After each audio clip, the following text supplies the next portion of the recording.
Du Trizac. S'il y en a un dont la sagesse n'est pas encore arrivée avec le temps, c'est bien lui. Toujours aussi mordant que les premiers temps. Benoît Du Trizac. Ça en est presque drôle, là. L'Alliance de la fonction publique du Canada, l'AFPC, l'un des plus grands syndicats du secteur public au Canada, a organisé un panel pour aborder la question de l'antisémitisme. Attendez de voir qui étaient les panélistes. Avec nous, Richard Marceau, qui est vice-président et avocat du Centre consultatif des relations juives et israéliennes. Monsieur Marceau, bonjour. Bonjour, M. Du Trizac. Merci d'être avec nous. Alors, le but était louable, là. C'était de dénoncer l'antisémitisme.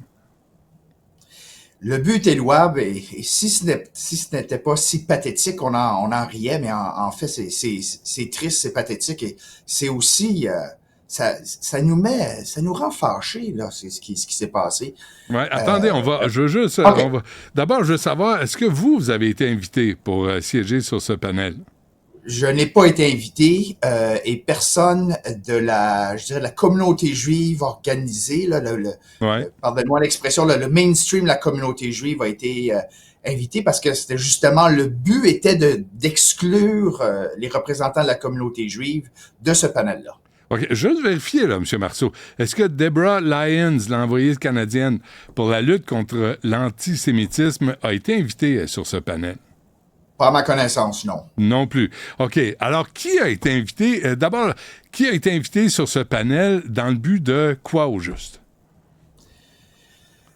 Les deux personnes qui ont été invitées sont, d'une part, Amira Al-Gawabi, qui est la représentante spéciale à la lutte à l'islamophobie, que vous connaissez bien et que les auditeurs de votre émission connaissent bien aussi. Oui. Et l'autre personne est un journaliste qui a été pendant longtemps à Al Jazeera, Avi Lewis, qui a une carrière post-Al Jazeera, d'enseignant dans une université de la Colombie-Britannique et dont l'activité en ligne est de lutter contre Israël et contre la communauté juive organisée. Alors, Mme Gawabi, qui a défendu les manifestants anti-israéliens qui ont envahi l'hôpital juif de Toronto, c'était dans le National Post, en scandant Intifada. Avi Lewis, qui est un nouvel expert en antisémitisme, il me semble que c'est un journaliste en ce qui touchait l'environnement. Vous savez, pourquoi, d'après vous, la AFPC, là, l'Alliance de la fonction publique du Canada, a invité ces deux personnes-là au lieu d'inviter des gens de la communauté juive pour parler d'antisémitisme? Parce que ce sont des gens qui, d'abord, ne prennent pas la lutte à l'antisémitisme de façon sérieuse. Deux, parce qu'ils ont une vision de l'antisémitisme qui va à l'encontre de ce qu'est l'antisémitisme moderne. Et c'est la raison, d'ailleurs, pour laquelle ce syndicat-là est poursuivi devant le tribunal des droits de la personne de l'Ontario, tribunal des droits de la personne, du Canada, pour antisémitisme. Donc, on écoute bien, là. Des membres de l'Alliance de la fonction publique, des membres juifs de l'Alliance de la fonction publique, poursuivent leur propre syndicat pour antisémitisme. Alors, que des membres en sont rendus aussi loin de devoir prendre ces mesures-là, c'est montrer comment la pourriture antisémite est installée à l'intérieur de cette formation syndicale. Est-ce que c'est une job de désinformation flagrante? C'est une job idéologique de désinformation. C'est vouloir occulter la réalité actuelle qui fait en sorte que l'antisémitisme, selon les chiffres, la police de Montréal, la police d'Ottawa, de Toronto, de Vancouver, montre que l'antisémitisme est en hausse phénoménale. Les étudiants sur les campus sont harcelés, sont attaqués. On l'a vu même à Montréal. Des étudiants dans les écoles sont harcelés. On a vu aussi la petite fille. Vous avez peut-être vu l'histoire à Fredericton, là, une petite juive de 14 ans qui a été attaquée dans la cour d'école. L'antisémitisme est en hausse et ce syndicat-là a décidé par une vision d'extrême gauche, islamo-gauchiste, d'organiser ce genre de panel-là pour essayer de ne pas bien expliquer ce qu'est l'antisémitisme et de désinformer ses propres membres, en fait. Je disais que M. Marceau, l'AFPC, l'Alliance de la fonction publique du Canada. C'est important, là. C'est l'Alliance de la fonction publique des fonctionnaires du Canada. A utilisé de l'argent du syndicat pour donner 50 000 $ au Croissant Rouge palestinien et à l'Office de secours et de travaux des Nations unies pour les réfugiés de Palestine du Proche-Orient, le UNRWA, qui a travaillé pour aider le groupe terroriste Hamas, là, qui dirige la bande de Gaza. Ils sont vraiment convaincus que l'antisémitisme passe par d'un don de 50 000 $ à un groupe qui a aidé le Hamas. Moi, ce que je comprends pas, c'est un peu le silence des membres de façon générale. Alors, c'est leur propre argent. C'est de l'argent qui est ramassé par les cotisations syndicales. Et là, ces dirigeants-là qui sont d'extrême gauche, disons-le, là, décident de prendre l'argent de leurs membres sans vraiment les consulter pour donner à ces groupes-là, au lieu de s'occuper de ce que ces syndicats-là devraient s'occuper, c'est-à-dire les conditions de travail de leurs membres, leurs congés, leurs avantages sociaux, etc., etc. Donc, pour des raisons idéologiques, ils ont décidé de faire fi des priorités de ses propres membres et de faire ce combat-là et d'utiliser la désinformation pour le faire.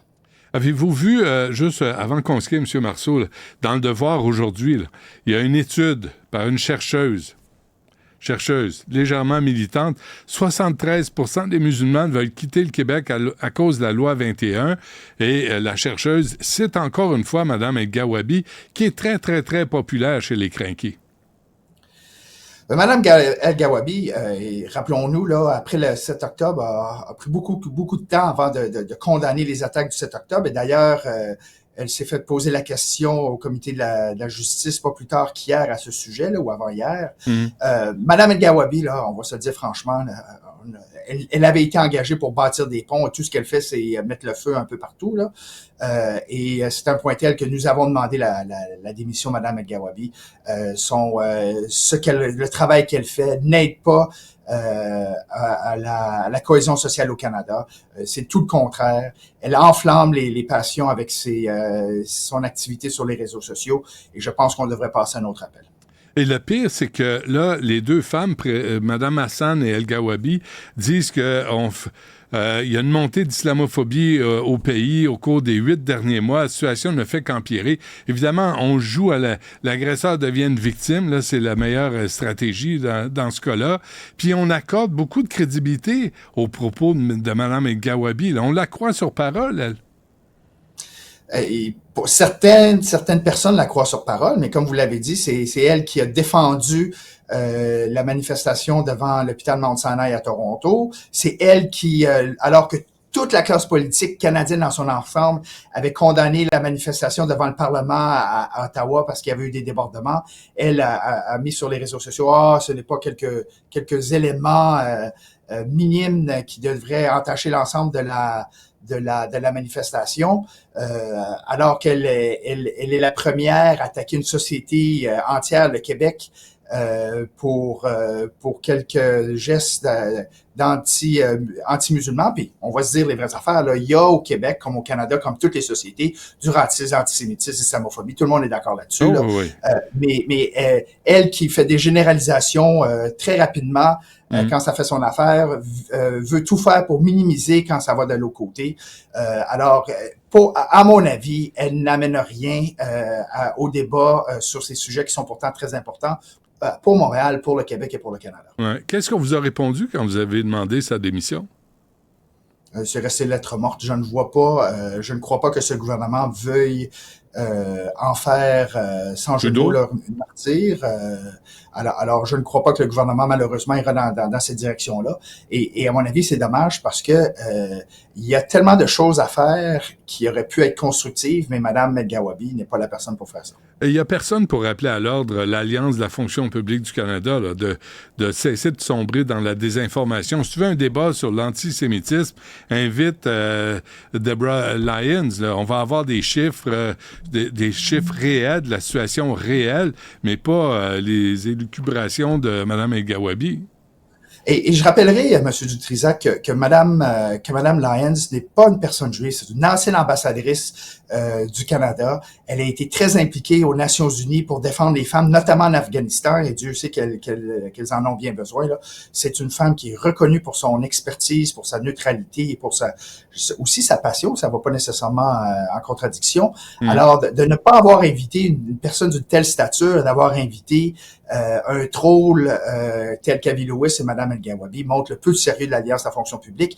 Et les seules personnes qui, malheureusement, peuvent remettre en cause ce syndicat-là, ce sont les membres. Alors, c'est aux membres de dire, regardez, là, c'est assez de dépenser notre argent pour des niaiseries de même. C'est assez de dépenser notre argent pour envoyer à gauche et à droite. Là. Occupons-nous de nos affaires, nos vraies affaires et qui sont nos conditions de travail ici au Canada. C'est drôle, je viens d'entendre passer dans ma tête la FAE, mais ça, c'est un autre dossier, M. Marceau, qui est là, le syndicat des enseignantes, qui ont mis 1,2 million à un avocat au lieu de faire un fonds de grève. Mais ça, c'est une autre histoire. Richard Marceau, je pensais que c'était important de souligner cette séance de désinformation organisée par l'Alliance de la fonction publique du Canada. M. Marceau, merci d'avoir participé à l'émission. Merci de m'avoir invité. Au revoir. Au revoir.